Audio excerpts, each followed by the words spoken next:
Hey guys, I just want to get you guys back together. I know we got together yesterday, but there's a couple things yesterday that wasn't ready to talk about yet because I wasn't sure which direction I was going to go. But sleeping on this for a few nights and trying to come up with a few tough decisions. But this morning I relieved Steve Wilks of his duties. Going to end up making a change here, defensive coordinator, and really tough decision because really says nothing about Steve as a man or as a football coach. I mean, he's exactly what we wanted as a man. He is a great football coach. But just where we're going, where we're at with our team, from a scheme standpoint and things like that, looking through it all throughout the year, through these last few days, I felt pretty strongly that this was a decision that was best for our organization. And even though it was one I didn't want to make, it was something that once I realized that I think a different direction is what's best for our organization, and then it's something that I have to do. So I let him know this morning, and I know I wasn't able to let you guys know yesterday because I wasn't sure about it yesterday.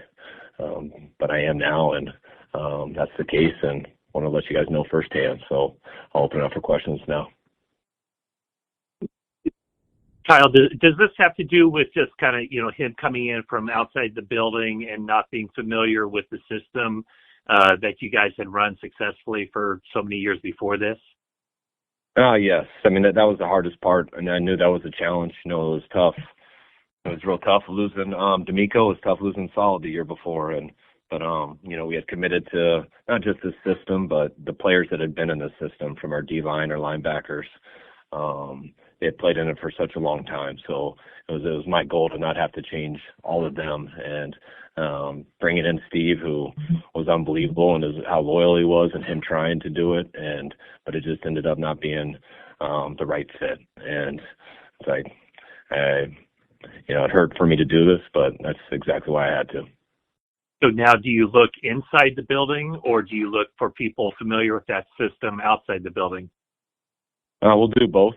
We've got some good coaches in here, and definitely going to look outside also. So there's a number of things I got to do for the interview process, but I had to get this. This wasn't an easy decision, so it's something that I had to really put a lot of time into, and have that conversation with Steve this morning, which now that's taken care of, and now I'll start working on the interview process and things like that, trying to find who's best for our group. Kyle, as far as Chris Kasurik, that you had, Steve was the first guy that you had as a coordinator that had kind of a different background, working with DBs and things like that. Do you think there was some sort of disconnect there, not having a guy with a linebacker who kind of connect the front and the back well there? Was that part of the issue here?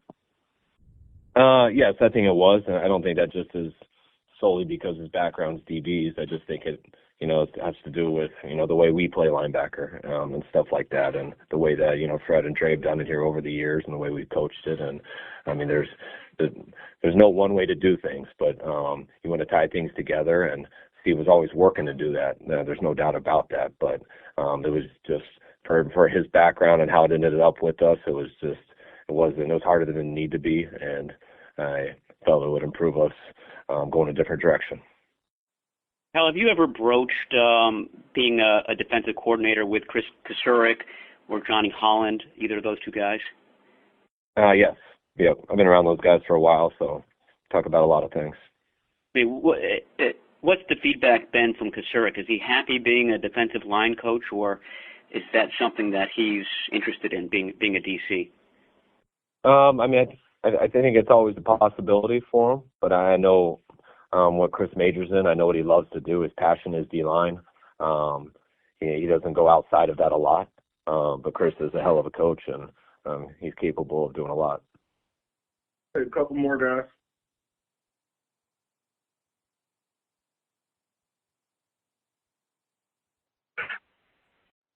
Is Daniel Bullock someone you consider for the job? I'm going to talk to all these guys. I haven't really talked. I just did this with Steve about an hour ago, and so I haven't got a chance to meet with all these guys. But all of them will have a chance. I'm not going to specify anyone in particular this early. But DB's done a great job for us here over the years, and he's a coach that I have a lot of respect for. Are you committed to the system that you've been running, or would you consider bringing in a defensive coordinator who comes in with his own system? I'm committed to trying, with the situation we're in, trying to find what we believe will give the Niners the best chance in 2024. And when you have a group of guys who have played at a high level doing certain things a specific way for a while, I do feel that's the best thing to do for them. But if I find something that I believe in and I could be sold on that could be a better avenue, I would never hesitate to do that. So I'm not closed-minded in any way. I'll look in every possibility. But, you know, when you have some good players who have played at a high level and done it a certain way, I'm not just trying to change that. You know, I lean towards trying to keep them doing similar stuff that they've been very good at that's got us very far. But I have to make sure that I find the right person who's capable of leading our group in that way, that the standard of how we have done it and that the belief that we'll continue to get better at it, I believe in with whoever I choose to do this for us. Kyle, have you had a chance to talk to any of the players before talking to us? No, I mean, I've talked to a number of the players. I got pretty good relationships with them overall, but no, they're not in the building, so it's not like I could call them and let them know here. I wanted to make sure that, you know, things have a way of getting out, so I just wanted to make sure that, you know, I got it out to you guys before it came out some random way. Kyle, what are you looking for personality-wise? Because D'Amico Ryans and Robert Saleh were obviously very energetic on the sideline. I don't know if, you know, that had anything to do with your decision. That has nothing to do with my decision. Watch Saleh now; he's not that energetic. That energetic on the sidelines has absolutely nothing to do with coaching. All right, guys, appreciate it. One last thing, Kyle. There's reports about some of your other coaches going to other opportunities.